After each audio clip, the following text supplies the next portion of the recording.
70 to 80% of new moms postpartum deal with depression, anxiety, anger, psychosis.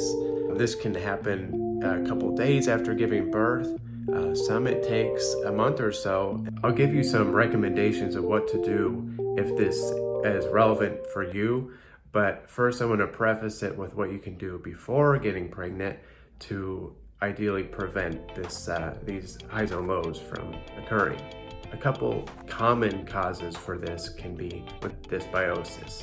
And this is caused by poor diet initially, and then it leads to microbe overgrowth like parasites or fungus or bacteria. And then those pathogens are able to thrive when the gut is not able to kill them off. Dysbiosis also leaves your body in a constant fight or flight state because the brain and the gut are intricately connected. The other contributor to postpartum depression is the adrenals and adrenal fatigue. So this is something that if your adrenals are already struggling preconception, it's going to show up twofold in postpartum time. So this is something that you can prevent by finding what is stressing your body out, whether it's your environment or your internal dialogue, diet, or other stressors in the scene. But this is going to be a big impact for you and for baby. An interesting fact about the adrenals in pregnancy is that the first 2 trimesters, baby is pulling from mom's adrenals to create a body. But then in the 3rd trimester, the mom actually takes from baby's supply. So if you don't have, and that's if you don't have an adequate buildup of the adrenals and of your physiology at that point. But this could definitely affect baby's development and how they later react with allergies and react to stress. This also leads to other complications such as lack of milk supply, depression, anxiety. To summarize some of the stressors that can lead to postpartum depression, I would say poor diet. I would also say a gut dysbiosis, which usually is caused by poor diet, and then leads to you needing to detox, get pathogens out of the body.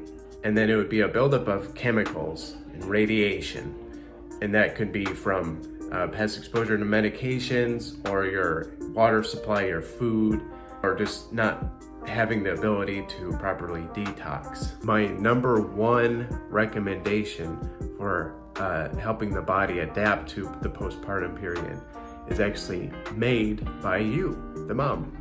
It's encapsulating your placenta, consuming your placenta. This is like the idea of like feeds like. So you're putting the information, the DNA material that you and baby created, and then you're going to consume that through a capsule, and then that's going to raise your vitality. Your body's going to use it how it needs, and that's also going to have a beneficial effect on baby, because it's going to do the same thing for them, especially if you're breastfeeding. Recommendations get a little more complicated because it's per person, but inositol is usually a really good addition to like your protein smoothies as you're replenishing postpartum. So Standard Process has a great protein to replenish all the organs of the body because it has a lot of bovine meats in it. But then also you can add in extra inositol powder, which is really good for low blood sugar balancing, which has a lot to do with your emotion and mood, energy.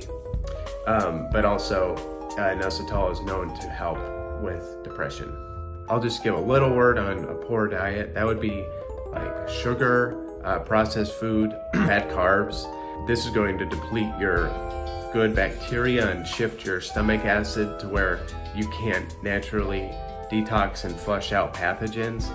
So that's going to allow for like low serotonin to show up, because usually low serotonin goes along with parasitic activity. It's going to have like deplete neurotransmitter like dopamine, which is where you get your purpose in life. A lot of times that can be correlated with lack of minerals, the adrenals not being able to process the food that you're taking in. So if you can balance your gut pH, you can fix a lot of things. And that starts with cleaning up your diet. It comes from adding in things like apple cider vinegar, lemon juice, good quality, so you can start to show your brain what amount of stomach acid you need to be producing before your meals to then break down proteins, use the minerals from your food, and store it in the body rather than having it not be metabolized and then just flushed out of the body. I hope this brought some clarity on a complicated and very intense subject, but we can keep the conversation going, and there's a lot of unique, just personable approaches that we see in the office that everybody's different, everybody has a unique combination, and what you've been through carries a lot of weight into this time, especially with this added stress and blessing of pregnancy and then labor and then postpartum.